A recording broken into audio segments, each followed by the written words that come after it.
about my voice? Okay, a teacher's voice. Welcome. Thank you all for coming. We are here tonight to talk about Neenah Elementary Schools. My name is Suchyta. I am the Executive Director at the Neenah Historical Society. We are going to go through, for anyone asking, Hoover. Hoover. Anyone want to guess a year? 1948. 58. So.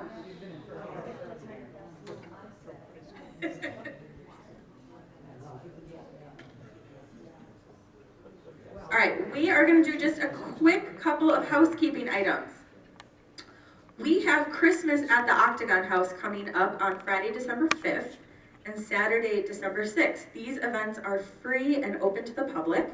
You can come tour the Growing Up Neenah and All-American Childhood exhibit. We're going to have Christmas movies playing, cookies, cider. Everything's decorated for the holidays, and Santa and his elves will be in attendance.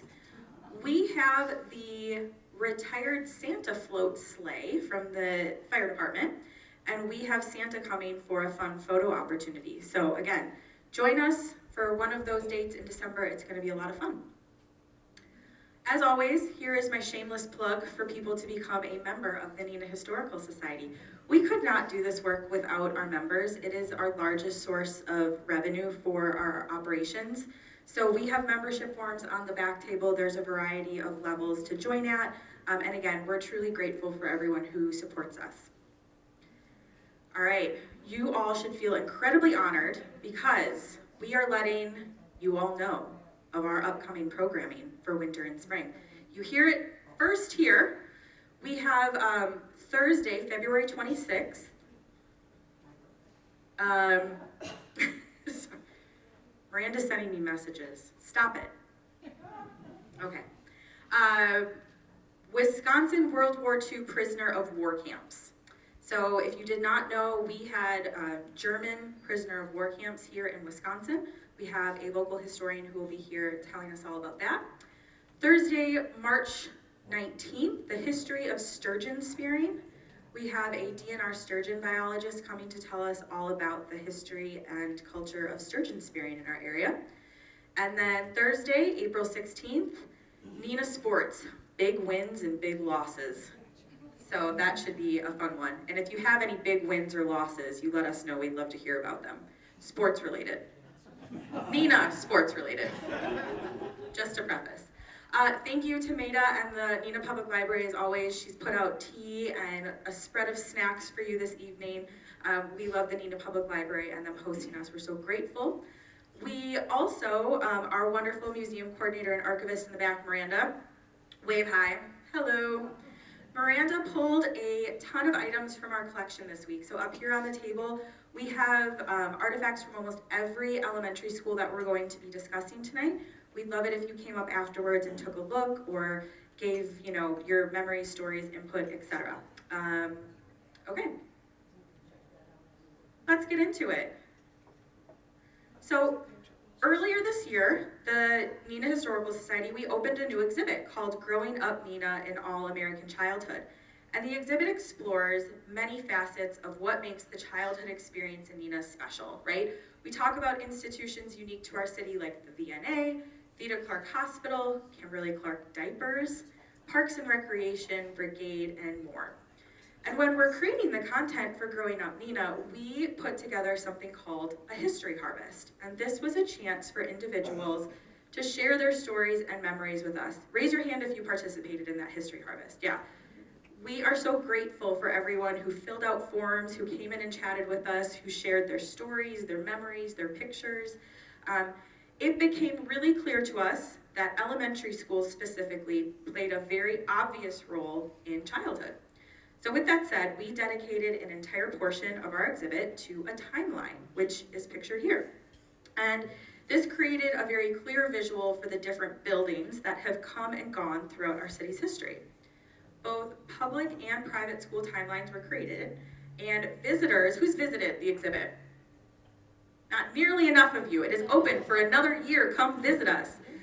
So visitors are encouraged to add a chip to the glass jar that represents the elementary school in which they attended. So all of these glass jars here represent all of the elementary schools in Neenah. Here's your chip and you vote. Hate to break it to you guys, but currently Alliance Charter Elementary, go Juniper! Raise your hand, Juniper, woohoo! All right, Alliance and Coolidge are in the lead, and that is because we have field trips from those schools, and all the kiddos come in and they put their chips in. So, thus the idea for this presentation was born. And what you're going to hear tonight is a really high-level overview of the elementary schools in Neenah. You'll learn about the construction, where they were located, their origin stories, and in some instances, their demise. I am personally a graduate of what is known as Neenah Lutheran. I attended the small parochial school from preschool through 8th grade, and then I went on to Neenah High School. I think I turned out okay. So we're gonna be sure to talk about private schools as well. So with that said, in our short time together this evening, we're not gonna be able to focus on everything, right? We know that the teachers and the students and the memories make up the legends and the lore of these really important institutions. And I would encourage all of you to participate in this ongoing History Harvest project. So if you're sitting there and you're thinking, oh, wait a minute, I remember when, or this teacher was so great, or I remember at recess we did this. Those are the memories that we want to capture and save for the future. So please, if you have questions on how to participate or are interested, talk to myself or Miranda after the presentation. Okay, we're gonna get into it. Here's my disclaimer, it is 6:37. We are going to try and do this in an hour. Ken Burns, the new documentary dropped. I know I'm personally really excited to go home and watch part 3. So if you have any questions, you can shout it out if it's an easy one. If I can't answer it, I bet someone in the crowd can. I know we have a lot of educators here in the room tonight. Otherwise, we can always follow up at the end of the presentation and we can do some research and get back to you. Okay, so an informal education. When pioneer families moved to Neenah, there were no schools, there were no grocery stores, there were no roads, there was zero infrastructure. Children often stayed at home and were taught by parents or a neighbor. Often there was so much manual work to be done that there was no time for a formal education. But as our population grew, efforts were made to formalize education. So schools were usually one room, sparsely furnished buildings, and they were heated by wood stoves, and the wood was supplied by the students' families. Accommodation was no more than wooden benches. There was a bucket of drinking water with a single dipper at the back of the building, and the restrooms consisted of an outhouse, yes. So many of the students walked long distances, uphill, both ways, yeah. In the snow, yes, and carried their plain lunches in a pail. Their wages were meager, and they often had no formal training. Their accommodation was sparse, and often they lodged with a local family. So these block houses that were in Neenah, left over from the failed Menominee mission, were often repurposed and used as early schools. We have some information in our collection that indicates this. 1847, there is a block house near the old council tree. Paul Ruthven, thank you to you. We finally have a picture of the block house and the old council tree. So this is the Neenah Point, near where the lighthouse is now.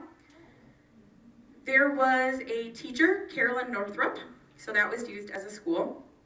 1847 to 49, Oakridge School near Oak Hill Cemetery, operated on the Tipler farm. And there was a teacher there who taught 12 students for $6 a month.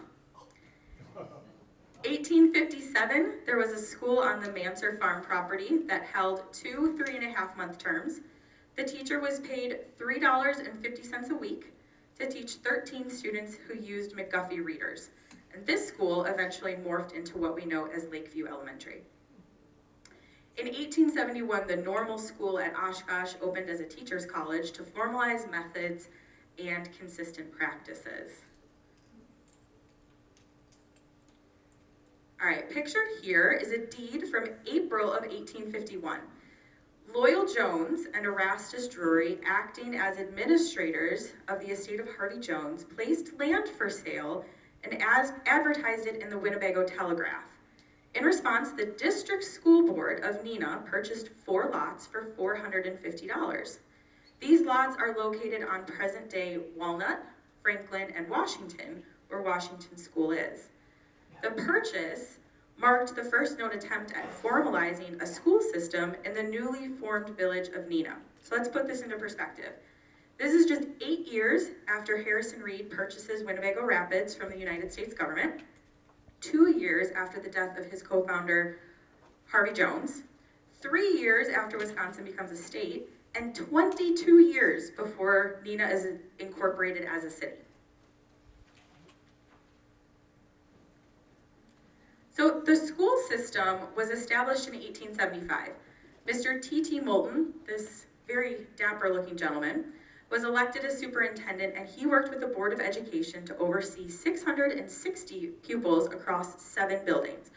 So those buildings consisted of what was known as the Brown or Mixed School on Caroline and Isabella, which became known as the Second Ward School, the Island School, which we knew as Roosevelt, the Point School, which was on Short Street, it's now Linden Court. That school was actually picked up and moved to Columbian Avenue, it's now a private residence. The Fourth Ward School, and then there were 3 buildings on that property purchased from the Jones estate. So on Walnut, Washington, and Franklin, there were 3 individual schools. So Truman Moulton came to Neenah in 1858 when he was 27.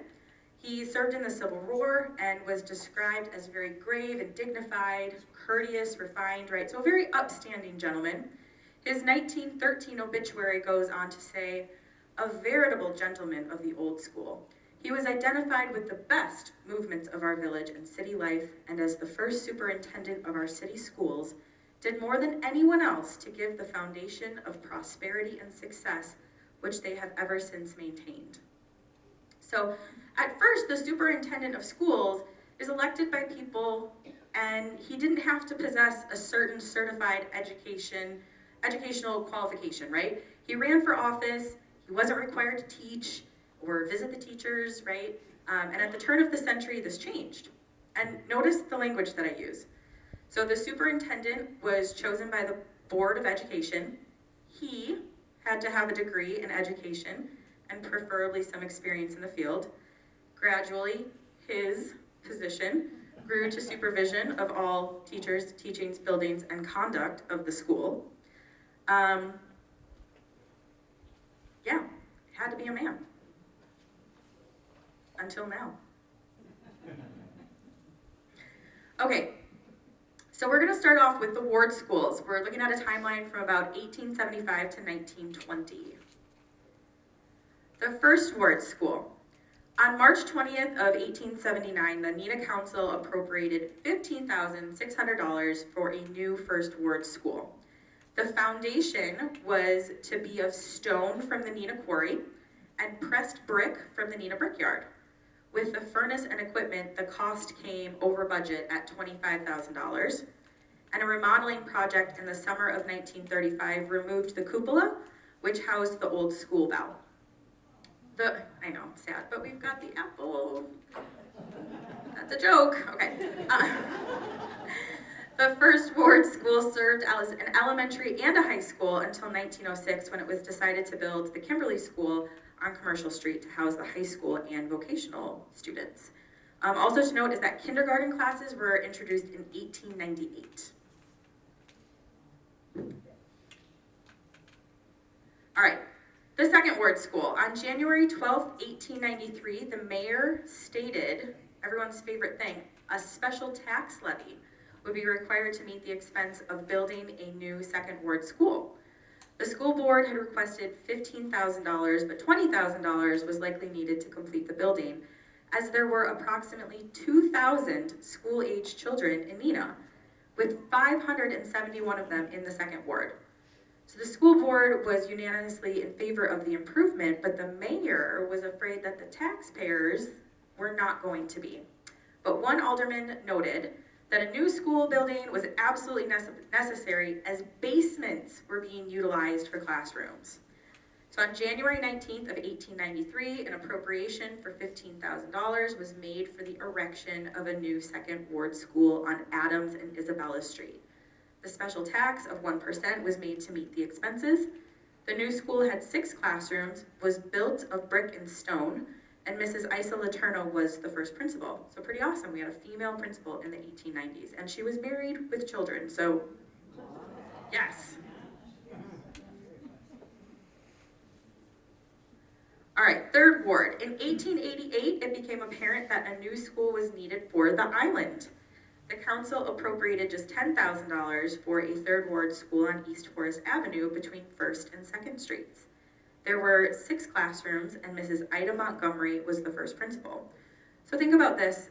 Wards at the time were how our neighborhoods were divided and how students were broken up into school districts or classes. The third ward school, as many of you know who are familiar with Roosevelt, that's the entire Neenah side of the island, right? So that's a pretty large swath of land. And what I'd like you all to think about as we go into these schools and as they kind of evolve and our new ones are constructed, think about the footprint of our city and how it's growing at that time, right? It continues to go a little bit south, a little bit west, right? And those are things that we're still experiencing today. Oh, I will note, so the Island School, which is here, that predates 1875. So there was a school where Roosevelt School was for a very, very long time. That was torn down, and then this is what that tax levy, that $10,000 appropriation created.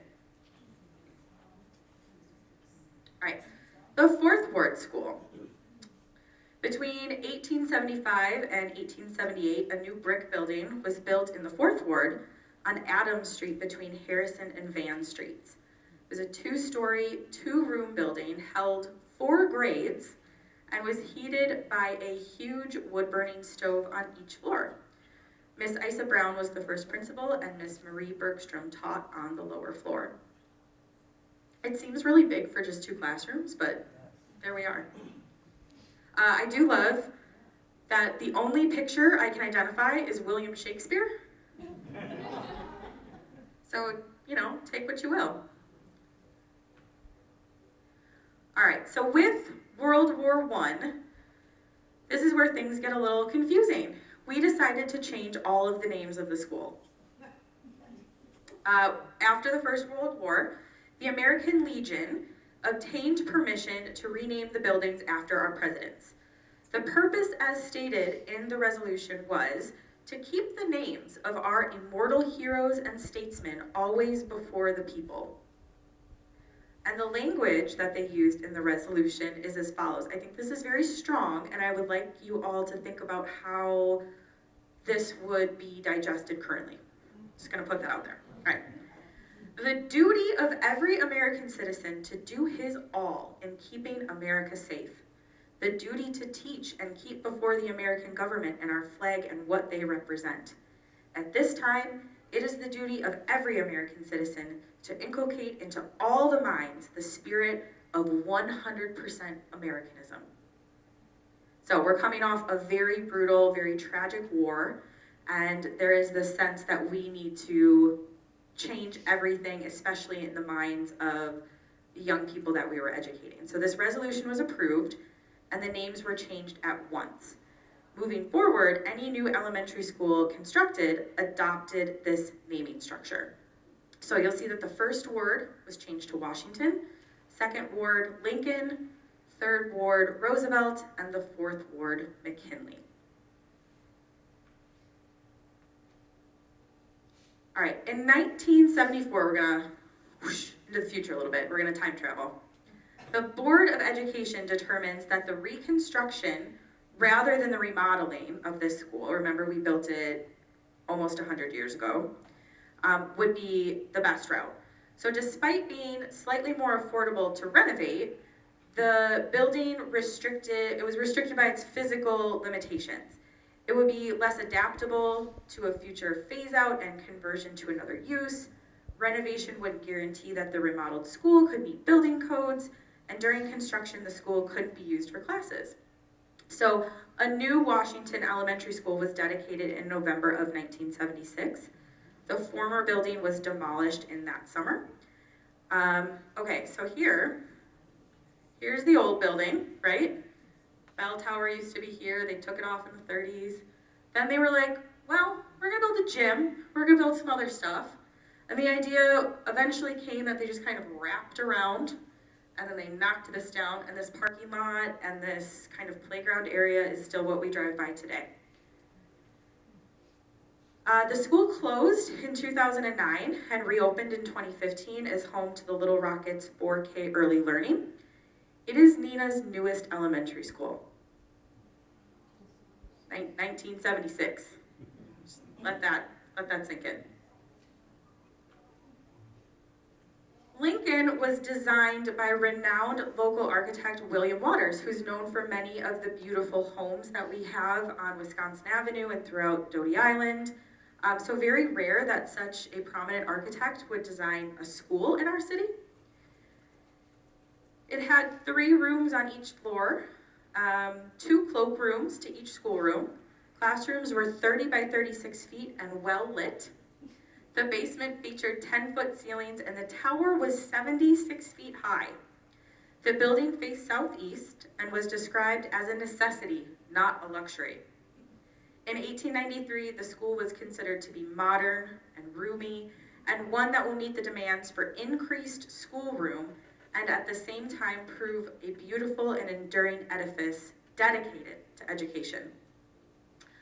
Isa Letourneau was the school's first principal, and she also taught 5th grade.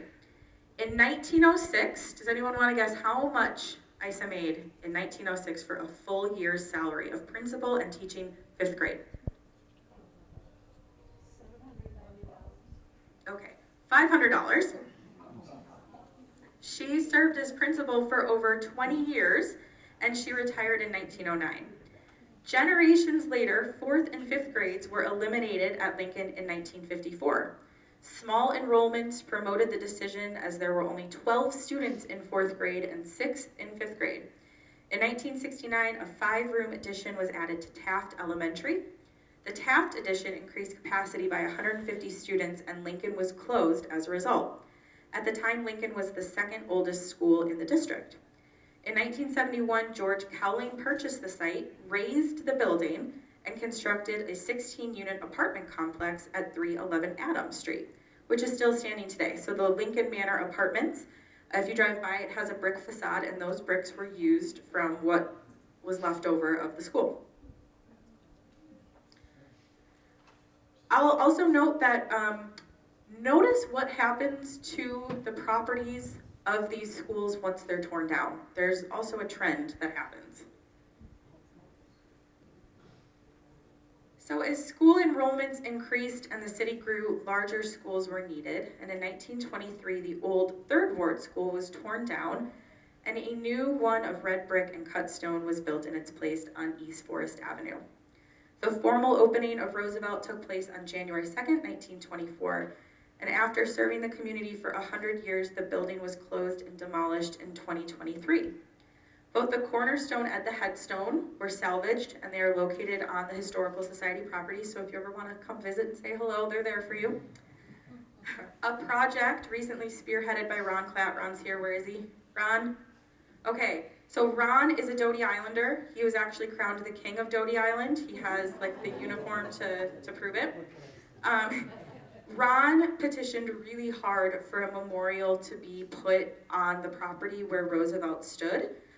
For reasons outside of his control, he was unable to do that, but he worked really closely with Parks and Rec in the city, and he recently erected this really sweet statue here of a little girl reading a book, sitting on the world, and it is located at the Doty Cabin, but it pays homage to Roosevelt School. So thank you, Ron. Thanks, Ron. We can also thank Ron for the Neenah Creek. Don't call it the slough in front of him. I have learned my lesson. So the Roosevelt site is currently being developed into townhouses for the Theta Care residency program. So, school gets torn down, what do we do? Okay, you're catching on. In 1927, the old Fourth Ward School was condemned as the ceiling in the upstairs room had developed a curve. I don't know what that means, but it doesn't sound good. The new school, McKinley, was built in the same location, and Mrs. Helen Roberts was the first principal. Mrs. Helen Roberts was the daughter of Isa Letourneau. So this is a second-generation teacher and principal in Neenah. The new building was built just behind and circling the old one, so classes could continue until the end of the school year in 1927, and then the old brick building was torn down. She wrote that to avoid accidents, no recesses were given to the children during this period, but school was dismissed 15 minutes early, much to the joy of all. Helen was a member of the Neenah Historical Society, and we're lucky to have items from her teaching career, so I'll share this with you. She writes, McKinley, Neenah's newest elementary school, was opening. It had 4 classrooms, complete with a state-of-the-art fire alarm system. The kindergarten room featured a large fireplace. The irony is not lost on Neenah, thank you. Okay. She writes that I was principal and taught 4th and 5th grades.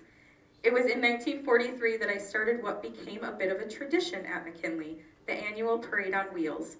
Each spring, students decorated anything with wheels, doll buggies, wagons, bicycles, and paraded around the neighborhood. Students were awarded prizes in several categories. It was a special way to celebrate the end of the school year. The decaying structure was closed by the Board of Education in 1979 due to declining enrollment. It was rented for a short time by the Fox Valley Technical Institute before being mothballed. Boundary changes in the district transferred students among Taft, Spring Road, and Washington. In January of 1983, McKinley was demolished to make way for condominiums. The cornerstone, this is so sad, you guys, the cornerstone was opened and it was empty. They cracked it open and were disappointed that they didn't leave them anything. Okay, I want to make sure everyone is still awake, so I threw you a curveball. While this is not a traditional school, it was very much part of the school district. Neenah school nurse Sarah Connor believed that children would benefit from fresh air and sunshine, especially children in the 1920s suffering from symptoms of tuberculosis. In 1921, the city of Neenah purchased 2 60-foot lakeshore lots about 2 miles south of town for $600. Thus was born Fresh Air Camp. Nurse Connor took 15 to 20 underweight and ailing children to the shores of Lake Winnebago. Any child desiring wholesome and healthy living for 8 weeks in the summer, especially those underweight and needing exercise and outdoor life, were eligible to attend. For the months of July and August, students adhered to a strict regimen of swimming, games, exercise, sleeping periods. I mean, this sounds great, like sign me up. And good nourishing foods. It was believed that air and sunshine would build strong bodies, and the camp was paving the way for a healthy and physically improved future generation. As tuberculosis and other infectious diseases began to decline, the camp was closed in 1936. The frame buildings at Fresh Air were removed around 1941, and in 1947 the property was turned over to the Parks and Rec Department. Fresh Air became Neenah's only swimming beach and was expanded by purchases of the property in 1972 and 1974. So the next time you go to Fresh Air, think of these beautiful white airy buildings where you could go and nap and have someone cook nice meals for you. Sounds great. What I really wanted to call this section was baby boomers, but I didn't know how many of you would be offended. So we're gonna call it The City Expands. And with it, the schools. All right, Wilson. How many of you went to Wilson? How many of you are attending, what is Wilson now? Juniper. That's pretty amazing, right? So a brand new elementary school was built in 1948 on Higgins in the First Ward. It was opened in September of 1949 and accommodated the growing population of students in the city's southern border on Cecil Street. So up until this point, Cecil Street was the very southernmost point of Neenah. Anything beyond that was outside of the city limits. Think about the neighborhoods that surround Wilson, right? All of those homes were constructed to house people coming home from the army, getting married, and having families, so it made sense for a school to be built here. And the good old Holly Dykoff Legion suggested that the name be Wilson after Woodrow Wilson. This is something that I love. So they note that installation of green glass chalkboards. Does anyone remember the green glass chalkboards at Wilson? Well, you should, because according to scientific tests, reflection was reduced to a minimum and the writing was easier for students to see. The use of directional glass block on east and west windows deflected the direct light rays to the ceiling, where they in turn would be directed throughout the room. Now we look at those glass blocks and we're like, who thought those were a good idea? But at the time, they were really trying. They were doing the best with what they had. When it opened in 1949, Wilson was serving 21.5% of the city's elementary age children, with 273 students. It was second only to McKinley. It cost nearly $500,000 to construct, and it underwent a significant expansion in the early 1950s, just a couple of years after it was built. In 1984, there was a fire started by an arsonist that destroyed 2 offices, a classroom, and a multi-purpose room, causing extensive smoke damage throughout the building. In 1992, a multi-purpose and classroom addition was built, and in 2004, there was an office and a classroom addition. Did anyone attend kindergarten at Wilson? Okay. What is special about the kindergarten room at Wilson? Yeah. Fireplace. The fireplace. You will all be happy to know that the fireplace is very much still there and intact, not operational, which is probably for the best because my son was in that room a couple of years ago and I wouldn't trust any of them near an open flame. But it had radiant heat in the floors, right? Because where do little kids spend all of their time? Down on the floor. It had these beautiful, and still does, has these beautiful south-facing windows. It gets a little balmy in there now, I have to admit, but it really is a special place, especially for those little early learners. So think about that. From 1949 until the present, how many kindergartners have learned in that room? That's really special. That room has a legacy. So after redistricting, Alliance Charter Elementary, which had been sharing space in the Roosevelt building, moved into Wilson in 2023. Alliance offers 4K through 6th grade and is Neenah's only charter school. Its curriculum is based on the Montessori method, and it was founded in 2004. So we talked about the fireplace. The other thing I'd love for you guys, look at all those bikes. Look at all of the kids that biked to school. That doesn't look like that anymore, it doesn't. No, I'm looking at other Alliance parents. It's like we're lucky if we get like half a dozen, and Kendra's one of them. Her and Juniper will bike to school.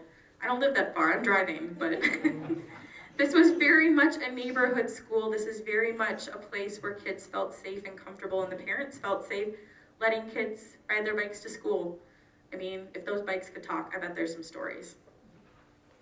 I have a couple things I can add. Would you like to add, sure? I would.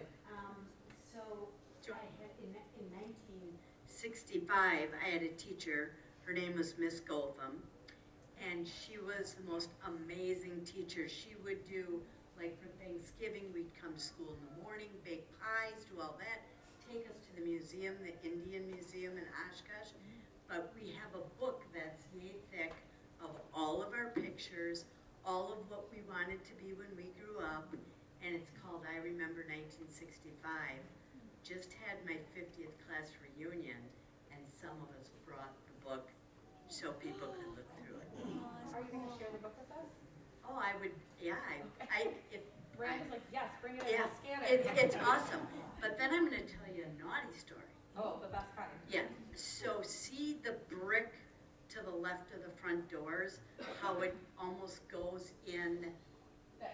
yes. Okay, there's like steps up, it's like a little patio type area, the gym is over here, office is over here. So those steps up that wall could be climbed. Oh. And it has a flat roof. And I can just tell you that I climbed up on that flat roof many times. Are you listening? Yeah, don't give the child ideas. How old were you when you were climbing to the roof? Well, probably 4th, 5th grade. Old enough to know better. It was fun. And then I had a little boy that lives next door, and I told him I was coming tonight. He went to Wilson, just graduated from college, and he said they climbed up because the soccer balls would get kicked up there, and so they would have to retrieve the Amazing. Well, note to self, don't let our kids learn about the steps. Juniper's already got the hot tip. Amazing. Okay, Hoover. By the early 1950s, the Neenah School enrollment peaked to a new high, and the school board drew up a long-range building plan to keep up. This included the construction of a new elementary school on Cecil Street between Hunt and Zemlock Avenues. Opening in 1953, a 6-room expansion was required just 4 years later. I have to wonder what people were thinking, like, let's build a school just big enough, and then in a couple years, we'll just add on to it. It was a trend, I guess. Located in the 4th Ward, natural fieldstone was used extensively in the construction, 2 kindergarten rooms, 6 classrooms, an office, and a health room made up the original footprint. The design aesthetic was modern, and it featured slanted ceilings, painted concrete block, brick, and ponderosa pine. The school faced south and surrounded a trapezoid-shaped court in which children could play. Classrooms featured green chalkboards again, scientifically calculated lights, movable and adjustable desks, and private toilets in each room. Plastic sky domes were set into the roof and meant to bring light into otherwise dark corners. There was a 1958 classroom expansion, and in 1996 an office, library, and cafeteria was added. In 2024, the Neenah Joint School District Board of Education voted to close Hoover as part of a boundary adjustment. Teachers and students were placed at Horace Mann and Coolidge, but the district plans to keep Hoover in case enrollment rises or programming shifts are needed. I will say this is also a trend. No one ever likes to see schools close. There was a period of time where Lakeview was closed, where Washington was closed, where Horace Mann was closed. The school districts kept those buildings, and they are still being utilized now. So I just, that's like a reassuring thought, right? Like, this is something that has happened before and will probably happen again, so not to panic, because people love to panic. By 1957, enrollment in Neenah was setting new records. Some 3,500 pupils would fill the 10 public schools. This was an increase of 300 students from the previous year. The new Taft Elementary School was constructed on Geiger and Western Avenues for a sum of $500,000. It was designed to meet the needs of children and provide a safe and pleasant environment for their education. It was touted as the brightest, the sturdiest, and the lowest maintenance school in the state. I mean, something to hang your hat on. There were 9 classrooms.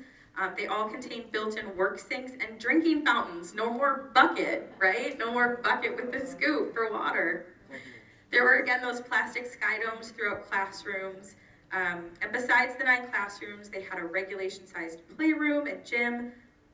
The multi-purpose room was designed for visual education classes, small plays. So we're seeing these schools, as time goes on, kind of adapt and evolve. It's not just a classroom anymore. It's multi-purpose space. The ways that we teach were changing. The students' needs were changing, so the buildings were going to meet those needs.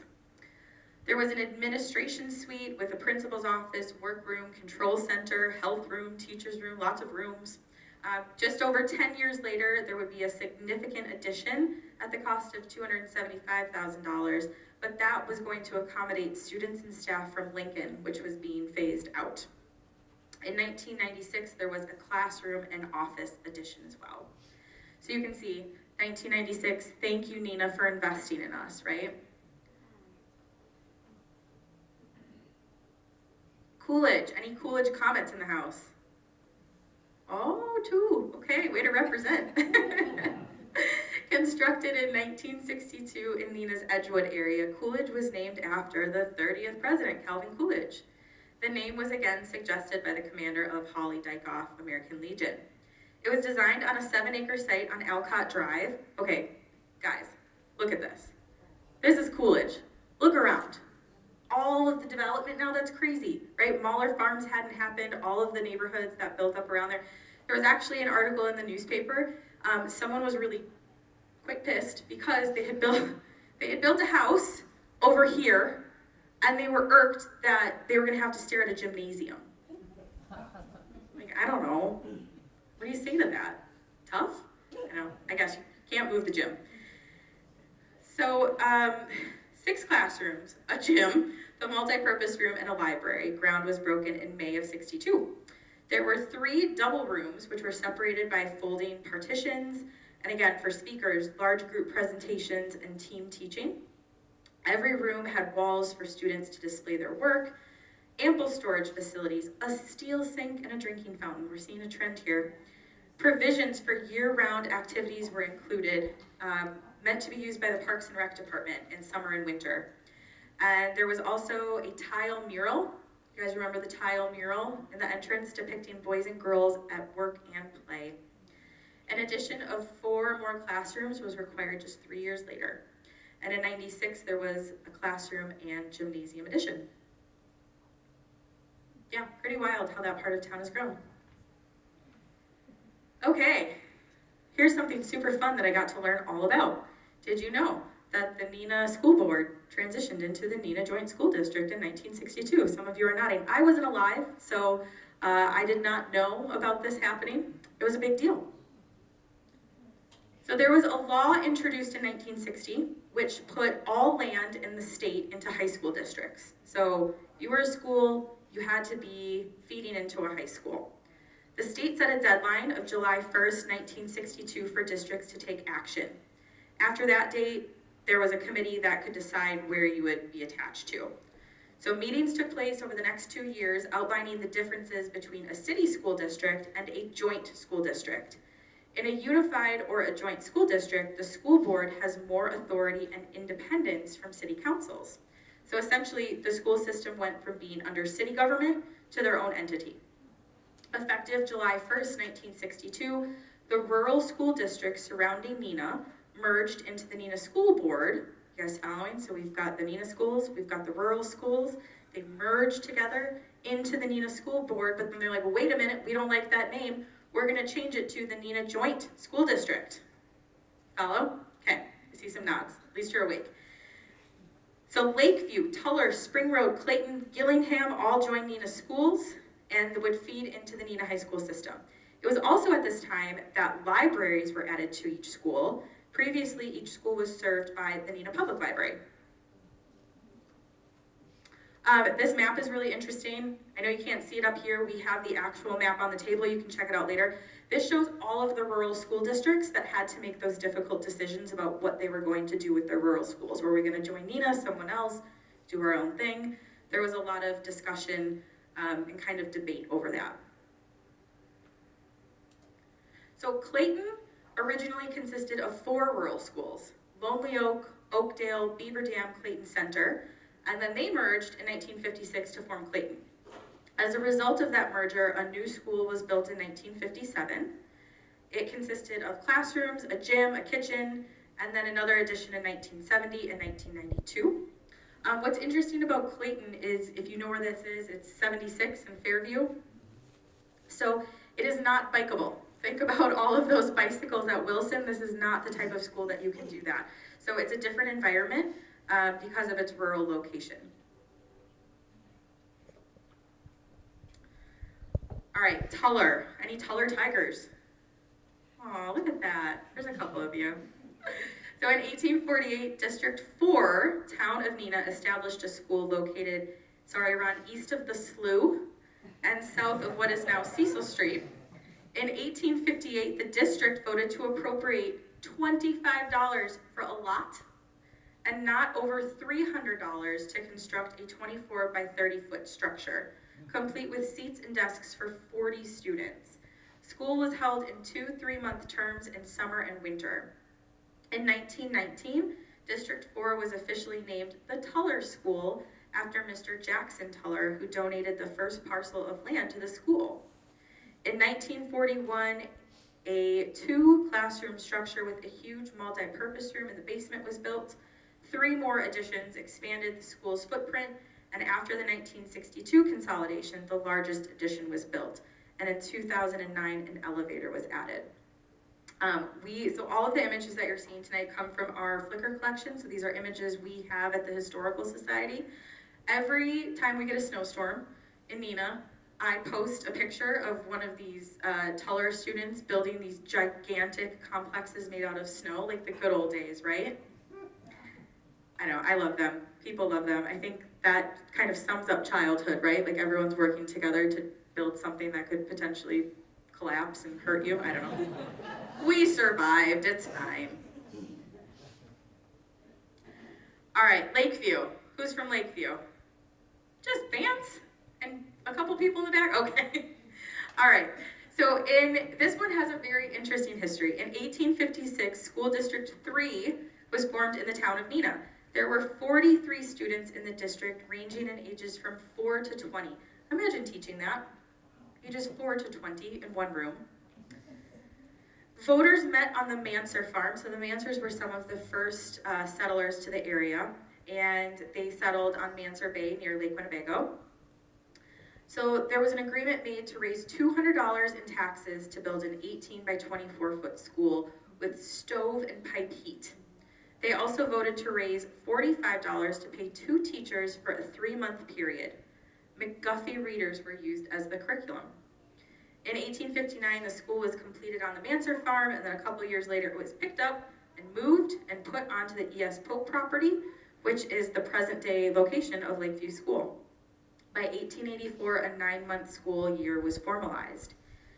In 56, the rural Cowling School and Dixie School were annexed to Lakeview, and that merger with the Neenah Joint School District in 62 meant that those students could now attend the junior and senior high schools in Neenah tuition-free.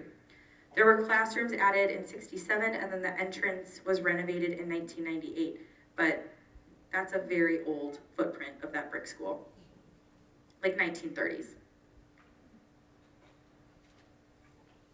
And again, crazy. Look at that. This is Commercial Street. Look at all that farmland. That's wild. Not anymore. But, correct. Correct.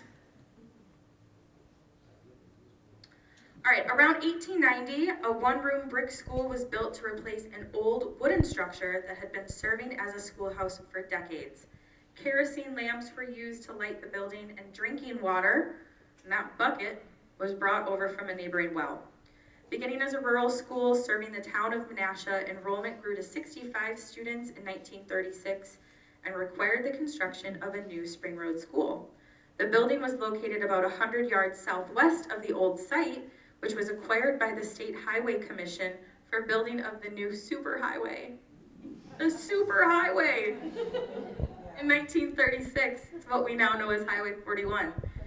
So the new 2-room school was dedicated in October of 1937. During the 50s, several rural schools merged into Spring Road. The River Road School District, the Happy Hour School District, I don't know what they were doing, and part of the Valley Brook District were added to Spring Road School. In 54, they did a $150,000 addition that featured an auditorium, a gymnasium, more classrooms. And then we have that 1962 reorganization. Spring Road, out of all of the rural schools, had a group that was the most reluctant to join with the city of Neenah. That group wanted to build their own high school, but they were ultimately outvoted during a referendum vote. And Spring Road joined the Neenah Joint School District in July of 62. Really no updates to that building until 96 when they added a library. So think about that, guys. Like, this is, we're educating our children, taxes aren't fun, but these buildings have seen some things. A school at Gillingham Corners on Breezewood Lane in Neenah had been operating since at least the 1850s. So this is what is referred to as Gillingham Corners up here. So there's a church and a school and some houses. There was a interurban railway line that went by. The county schoolhouse served the educational needs of the town of Inland. A brick and frame building was built in 1956, consisting of 2 classrooms and a kitchen. In 1973, there was an addition built and it provided a physical education facility. So from 1967 to 1987, Gillingham School served as a special education program for youths aged 16 to 21 from both Neenah and Menasha school districts. The program was eventually relocated to the high school, and the building on Breezewood Lane was sold. It's now Great Lake Pets Clinic. So if you ever have driven by and thought that that looked a lot like a school, it's because it was. All right, we are gonna end with Neenah's private schools. I separated it into the Lutherans and the Catholics. You're welcome. If I learned anything in my Lutheran education, it's that we're similar but different. In 1870, property for the Lutheran congregation's first building on the corner of Washington and Walnut Streets was purchased for $50. Trinity Lutheran School opened its one-room building in 1873. A woodshed was built, and each family paid 50 cents toward the cost of providing wood to heat the school. A new building, which you can see here. So you guys know where Trinity is now? Okay, on Oak Street? Okay. So that is where the school is now. There was both a school and a church. They tore that down. They built the church across the street. And then World War II happened and they couldn't build a new school. So they kind of piecemealed it together until 51. Some families in that 1893 construction pledged 2 months' wages to help build that school. The school had over 100 students and served kindergarten through 8th grade. So the 1951 building is the one that is there now on Oak Street between Columbian and Franklin. There was an expansion in 2014 that created the lobby and the common space. I have a lot of great Trinity stories if you'd like to hear. I was really good at basketball, and I was also really good at forensics, and then I just kind of got in trouble the rest of the time. So maybe afterwards, if you'd like to pick my brain, I can tell you all about it. Okay, so in 1941, Martin Luther Church began as a mission congregation on Neenah's west side. The school was formed in 1957, and it grew to offer 3K to 8th grade for over 60 years. When I was going to school in the 90s, we were rivals. Like, that was the team that you wanted to beat because it was the other Lutheran school in town. But things have changed. In 1962, Grace Lutheran, you guys know where this building is? It looks familiar, right? It's KinderCare on Birch Street off of Cecil. So Grace Lutheran Church on Birch opened in 1962, and they had a school that taught students from 1st through 8th grade. The school closed in 1984 when the church was located to a new building on Breezewood. In 2015, Trinity Lutheran and Martin Luther athletic teams unified to provide athletes with more opportunities. This would have benefited me greatly. So the Trinity Mustangs, fun story, they were called the Mustangs because Mr. Lyle Schneider, who is the 6th grade teacher and the athletic director, had a 1960-something Mustang, and all the kids thought it was so cool that their mascot was the Mustang. And Martin Luther was born, it was the Lancers, who cares? But not biased at all. So when the athletic teams merged, they became the Neenah Knights because there was a horse and there was a lancer and it was very, okay, fine. All right, so then in 2019, both churches unanimously favored unifying the schools entirely, and in the fall of 2020, Neenah Lutheran School opened. Both the Oak Street and Adams Street campuses are utilized. Neenah Lutheran, part of the Wells Synod, feeds into Fox Valley Lutheran High School in Appleton. All right, I don't want to say the best, but save these guys for last.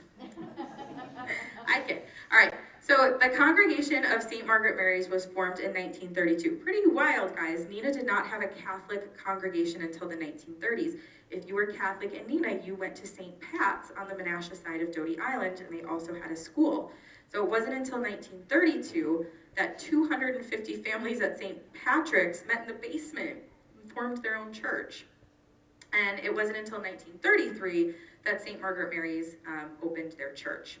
By 1951, the school opened as Neenah's first Catholic school. There were 6 classrooms, a music room, and a library. There was an office, vestibule, teacher's room. There was a stone facade, bricks. It's a very beautiful exterior, very mid-century industrial. At the same time, who teaches at that time period in a Catholic school? Okay, well, they needed to build a convent to accommodate the nuns. So at the same time, the convent was being constructed facing Washington Street. A 29-room sisters convent included 16 private rooms, a community living area, a small chapel, dining room, study room, kitchen, sewing room, and reception room. They had it all. And then in 1961, St. Gabriel the Archangel, or St. Gabe's, as many of us know, was dedicated. They dedicated both their school and the church at the same time. They served 650 families in 1961. So think about that westward expansion happening at the time. The Green Bay Diocese had purchased property bounded by Western Ave, Geiger, Green Bay Road, and Plummer Court. So they had this piece of property to work with. And St. Gabe's was constructed with 16 classrooms, a principal's office, a teacher's lounge, all the accommodations. And they did not have a large convent area. What they had was this very sweet little house on Plummer Court, and they had a sidewalk that connected the school to the convent for the nuns of the Franciscan Sisters of Christian Charity on Plummer Court, so they could take this little sidewalk to work. Both St. Margaret Mary's and St. Gabe's are part of the St. Mary Catholic school system, feeding into St. Mary Catholic Middle School and St. Mary Catholic High School. And with that, guys, 3 minutes left to spare. We did it. Thank you for journeying through these schools with me this evening. I'm happy to try and take questions. Otherwise, if you would like to share anything with us, Miranda and I will stick around up here and we'll have items for you to look through. Sure. Shout out to McKinley. Shout out to McKinley. Represent. Yeah. Any other McKinley folks? What was your mascot?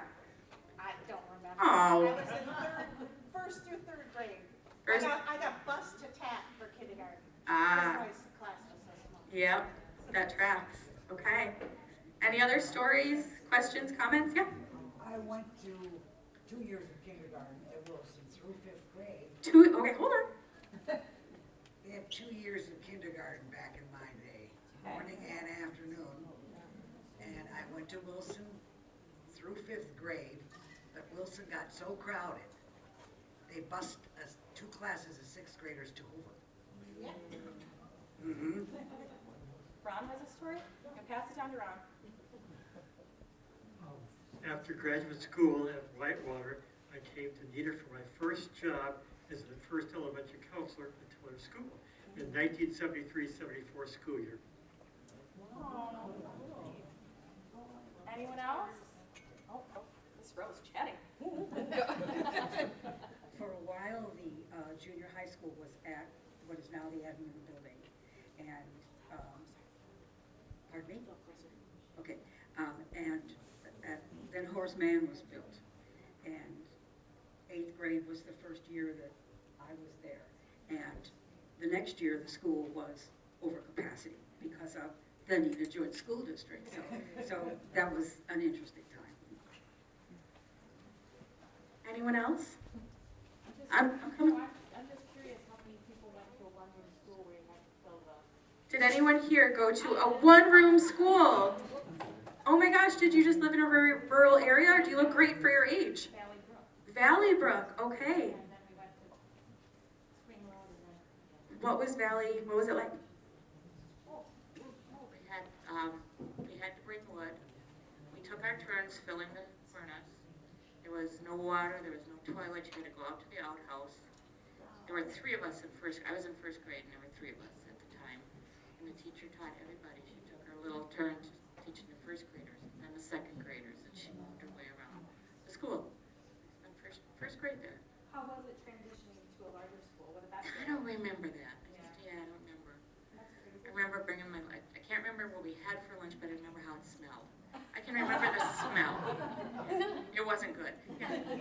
That's interesting too. So one thing we learned doing the history harvest, how many of you got to go home for lunch? Yeah, hot lunch wasn't a thing. You had to go home at lunchtime and then come back. Can't believe truancy wasn't an issue. I think everyone's parents was just like, go back to school. Right. Yep. Had to. Anyone else? Right here. Oh, My youngest son started kindergarten at Clayton School when Warren Gronke was the principal of both Spring Road and Clayton. And then when he was in second grade, they reconfigured and he got shifted to Tullar under Lloyd Seedy. So I want to say that he was blessed to have the most wonderful teachers in the Neenah school system. Oh, thank you. So just the love for the teachers in the Neenah school system, right? I think we all have really fond memories. Good and bad, but mostly good. I'm coming.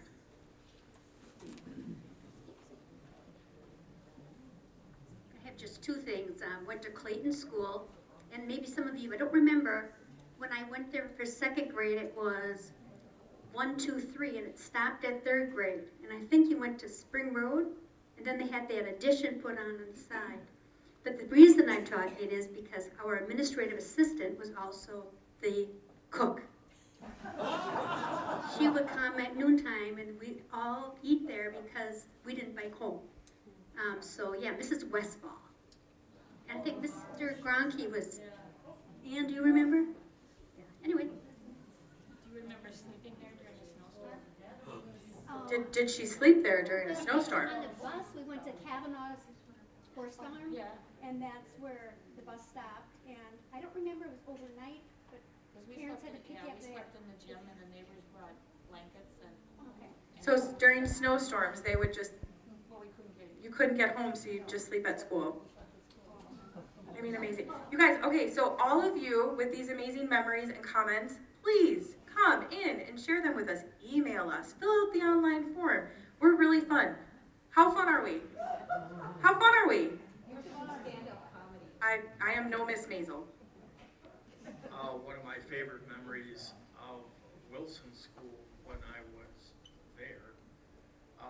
By the way, Beth Gotham, I had her in third grade as well when we did a Thanksgiving play. I think I played an Indian, but I'm not sure. Native American, excuse me.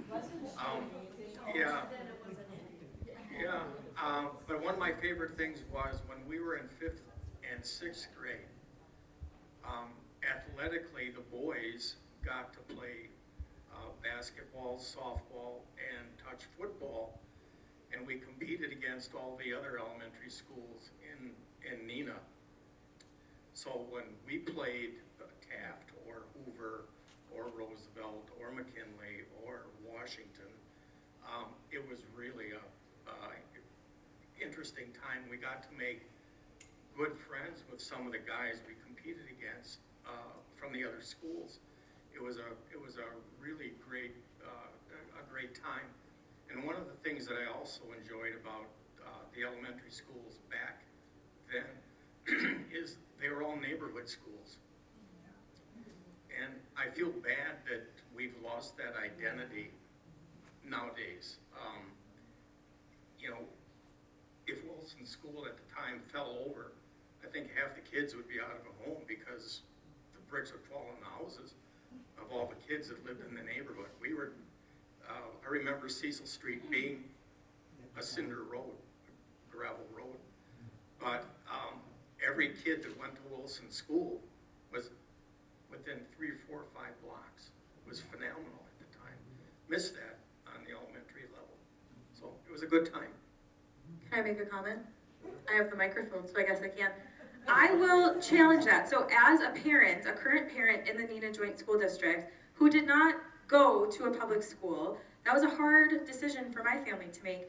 And charter schools aren't for everyone, Montessori schools aren't for everyone, but I will say even now at Wilson, we have this really, really sweet neighborhood community. Not everyone lives in the neighborhood, a lot of us do, and we see each other at the green, and we'll see each other at the park or biking or wherever. So I value that too, and I think and hope that our school board hears that and values that. And as great as it is to always build where the houses are and where the people are going, there are still people in the old parts of the city kind of holding that down. And our kids need great education as well. So, all right, I love that. Thank you. Oh yeah, Mayor's daughter goes to a lot. Yeah, lots of Alliance parents here. Represent. Okay, thank you all. Please stick around. Let us know if you have questions or comments. Thank you all.